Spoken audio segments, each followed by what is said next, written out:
네, 안녕하세요. 방금 소개받은 안경진입니다. 저는 현재 분당 서울대병원 IRB 비의학이어드로 활동하고 있고요. 오늘 제가 함께 여러분과 나눌 것은 비의학위원의 역할과 책임인데, 이제 제가 예전에 A합 사이트 인터뷰에 참여한 경험을 토대로 함께 말씀을 나누겠습니다.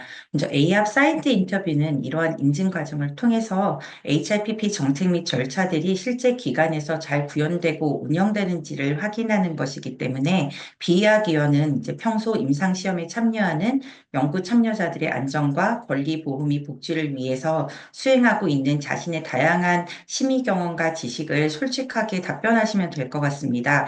그래서 먼저 연구 대상자 보호에 관한 기관의 철학뿐만 아니라 관련된 법률에 대해서 잘 이해하고 있다라는 것뿐만 아니라 비의학위원으로서 이러한 기관의 연구 참여자들의 어떤 뭐 철학과 관련된 것들, 그다음에 이러한 윤리적 이슈들을 잘 고려해서 심의하고 있는지를 설명하는 것이 중요합니다. 비의학위원은 그 HIPP의 한 구성원인데, 먼저 그 HIPP의 거버먼스 중에 하나인 IRB의 위원으로서 이해하시면 될 것 같습니다. 여기에 대한 거는 A합 인증 요건에서도 나와 있습니다. 연구 대상자의 권리와 보호를 보호하기 위해서 각 위원의 경험, 전문성, 다양성을 통해 충분한 능력을 갖춘다라는 이러한 인증 요건이 있기 때문에 이에 따라서 우리 기관에서도 HIPP, SOP의 IRB 구성 이 하나로서 비의학위원을 포함하고 있어야 된다는 규정을 두고 그 기관의 기관장이 IRB 위원을 임명하고 위촉한 것으로 압니다. 제가 받았던 그 IRB 위원과 관련된 인터뷰 질문은 아까 허창훈 위원께서 말씀하셨던 것처럼 어떻게 비의학위원으로서 이 분당 서울대병원 IRB에 참여하게 되었나를 이제 질문 받았습니다. 이때 저는 생명윤리를 전공했고, 그 다음에 이제 제가 특히 지금 하고 있는 연구들이 노인이라든지 말교 환자라든지 이런 취약한 연구 대상들에 관한 연구를 많이 진행하고 있기 때문에 그와 관련해서 이제 IIB에 참여하였다고 이야기했고요. 그 다음에 제가 받았던 질문은 기간에 바라는 점은 없는지였습니다. 그리고 기간이 비의학위원 이 심의를 할 때 어떠한 도움을 요청할 때 그것들을 잘 지원해 주는지에 대한 질문을 받았는데 이것은 아마 비의학위원이 HRPP의 한 구성으로서 이런 조직, 기관의 조직 하에서 어떠한 역할을 담당하고 있고, 이제 다른 사람들과의 커뮤니케이션 협력 등을 잘하고 있는지, 이것들을 통해서 또한 기관의 어떤 전체적인 목표를 효과적으로 달성하고 있는지를 확인하는 것 같았던 질문이었습니다. IRB에서의 비의학 위원회 역할은 이제 기관의 HRPP 안에서 비의학 위원으로서 어떤 역할을 해야 하는지와 관련된 것입니다. HRPP 각 구성원들은 연구 기획부터 종료까지 연구의 모든 과정을 통해서 연구 대상자 복지 및 권리 보호를 위해서 긴밀한 협조를 해야 되기 때문에 무엇보다 비의학 위원은 연구 심의를 위한 서류 검토 및 회의 과정에서 이 모든 것을 연구 대상자의 입장에서 살펴보는 것이 가장 중요하다고 생각합니다. 그래서 이제 그 어떤 의학적인 위험을 토대로 이제 연구 대상자 동의서 설명문을 이제 저는 보기 때문에 먼저 연구 계획서를 살펴보고 이 연구에 대한 위험이 어느 정도인지를 이제 살펴보고 난 다음에 동의서 설명문 및 뭐 어떤 보상 절차라든지 피해자 보상 규약이라든지 아니면은 연구 대상자 모집 절차라든지 아니면 공고문이라든지 이런 다양한 심의 서류들을 이제 검토하게 되는데 이러한 것들에 대해서 윤리적인 측면을 긍정적으로 심의하고 있습니다. 좀 더 구체적으로 연구 대상자 모집에서 연구 대상자 모집 선정이 공정한지에 대한 것과 이 동의서 설명문에서 이제 대상자들에게 충분한 이러한 연구에 관한 정보들을 제공하고 있는지, 그 다음에 동의 과정을 절차적으로 이제 평가하고 특히 취약한 연구 대상자 보호를 어떻게 그 연구 계획서에서 기술하고 있는지를 중점적으로 심의하고 있습니다. 이와 관련된 사항은 저희 기관 HIPP, SOP, IRB의 권한과 의무에 잘 나와 있습니다. 그리고 이제 연구 대상자의 권리와 복지를 위해서 HRPP 모든 구성원 및 기구들과 협조하는지에 관한 것은 IRB 위원들은 연구 계획서가 승인을 위해서 어떤 윤리 기준 및 법규에 부합하는지를 검토하고 취약한 연구 대상자들에 대한 추가적 보호가 필요한지 결정해야 되기 때문에 이제 이러한 것들을 하는 건데 제가 받았던 질문 중에 하나는 연구 심의 시 궁금하거나 확인해야 되는 상황이 있을 때 누구와 컨택하는지에 대한 질문을 받았었습니다. 어, 여기에 관한 예상 질문 및 인터뷰 질문은 비의학위원으로서 IRB에서 당신의 역할은 무엇이라고 하는지, 그다음에 정규회의 때 비의학위원들의 발언들이 존중되는지는 제가 실제 이제 받았던 인터뷰 질문 중에 하나였습니다. 다음으로는 비이야기원의 다양한 의무들에 대해서 말씀드릴 텐데요. 먼저 일반적인 사항은 이제 자신의 성명, 직업, 소속을 공개하고 2년마다 이력서를 갱신해서 제출해야 되며, 그다음에 IRB에 의해 지정된 모든 회의에 참석할 의무가 있습니다.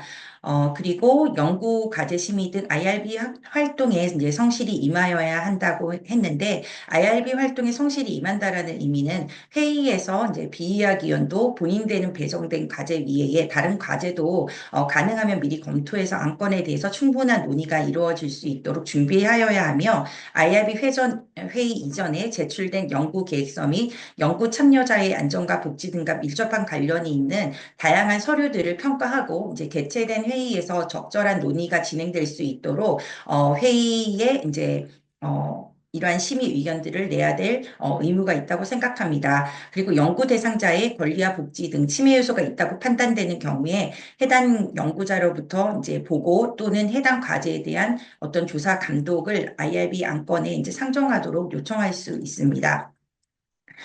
그리고 다른 의무는 비밀 보장 및 COI에 관한 것인데요. 이를 위해서 비이야기원은 이해 충돌 수약서를 제출하고 그다음에 비밀 보장 서약서 작성 및 이제 서명을 해야 될 이제 의무가 있습니다. 다음으로 비이야기원의 의무인 교육에 관해서는 먼저 신규 위원과 지속 위원 교육으로 나누어 생각해 볼 수 있습니다. 신규 위원은 HIPP SOP, 인간 대상 연구에 관한 국내외 법규 및 지침, 그 다음에 임상연구 윤리 기본 교육 과정, 약사법에서 정한 신규 위원 교육 과정을 이수해야 되고, 위원으로 참여하기 이전 최소 2번의 위원회 참관과 비밀보장 서약서 및 이해충돌 방지 서약서를 작성해야 합니다. 그리고 지속위원은 이제 매년 약사법이라든지 이런 관련 교육들을 이제 준수해야 될 의무가 있습니다. 제가 받았던 질문은 비의학 활동을 위해서 어떠한 교육을 받았는지에 관한 것과 그 신규 위원으로서 어떠한 활동들을 선임되는 신규 활동들을 위해서 어떤 활동들이 되는지에 대한 질문들을 받았습니다. 다음으로 이제 심의와 관련된 건데요. 심의와 관련해서는 심의 준비를 위한 할애 시간이 얼마나 걸리는지에 대한 것들, 그 다음에 이제 심의 시 안건 논의에 대해서 충분한 이제 시간을 확보하는지, 그 다음에 심의 기준은 무엇인지에 대한 것들이었습니다. 먼저 심의 기준은 심의를 위해 제출된 서류들에서 비이야기원으로서 무엇을 중점적으로 검토하는지에 관한 거였는데요. 이것은 연구자 자격이라든지 위험 최소화, 과학적 타당성, 것들, 그 다음에 특히 요즘 개인정보 보호 방안이 적절한지, 그 다음에 취약한 연구 대상자들에 대해서 추가 보호 대책을 어떻게 가지고 있는지를 심의 기준으로 삼아서 비의학위원은 심의할 필요가 있습니다. 심의 검토에 있어서도 그냥 연구 대상자 설명문뿐만 아니라 의학적인 어떤 위험에 대한 고려로 연구 계획서들을 검토해야 되며 그 다음에 연구 대상자 보상 규약이라든지 설문지라든지 모집 공고문 등 다양한 어떤 서류들에서 연구 참여자들에 대한 안전과 관련된 것들을 심의하고 있습니다. 이와 관련된 질문으로는 비이야기인으로서 심의 시 필요한 것들에 대해서 누구와 컨택하고 그 다음에 어떠한 서류들을 검토하는지 이러한 질문들을 받았습니다. 그리고 이제 동의와 관련된 사항인데요. 이제 동의와 관련돼서는 동의서 설명문 체크리스트 항목을 중심으로 이제 심의하시면 되고, 동의 절차와 동의에 관한 이제 세부적인 이제 검토로서는 동의 능력이 제한된 연구 대상자에 대한 동의는 어떻게 하고 있는지, 그 다음에 응급 상황에서의 연구 대상자 동의는 어떻게 받을 것인지, 그리고 연구 대상자가 외국인인 경우에는 어떻게, 동의를 받을 것인지에 대한 것들을 고려하시면 되고요. 연구 대상자 모집 관련해서 이제 중요하게 살펴본 것은 연구 대상자 모집 공고를 어떻게 심의하는지에 관한 사항입니다. 이것은 보통 이제 여러분들이 심의하실 때 기관의 연구 대상자 모집 공고 및 심의 체크리스트 항목을 중심으로 하시면 되는데요. 특히 이제 연구 대상자 모집 법에 대한 적절성 심의를 위해서는 최종 인쇄된 인쇄물을 확인하는 것이 중요하고 이러한 모집 공고문이 어디에 부착되고 배포되는지에 대한 적절성을 검토하는 것이 무엇보다 중요합니다. 왜냐하면 최근에 이제 이러한 모집 공고문들을 뭐 아르바이트 사이트라든지 아니면 당근 등 SNS 사이트에서 이제 리크루팅하는 사례들이 있어가지고 이것들에 대해서 위원회에서 이제 논의한 적이 있었기 때문에 비이학 위원께서는 이러한 연구 대상자 모집 방법에 대한 심의 적절성을 위해서 이러한 것들을 꼭 검토하셨으면 합니다.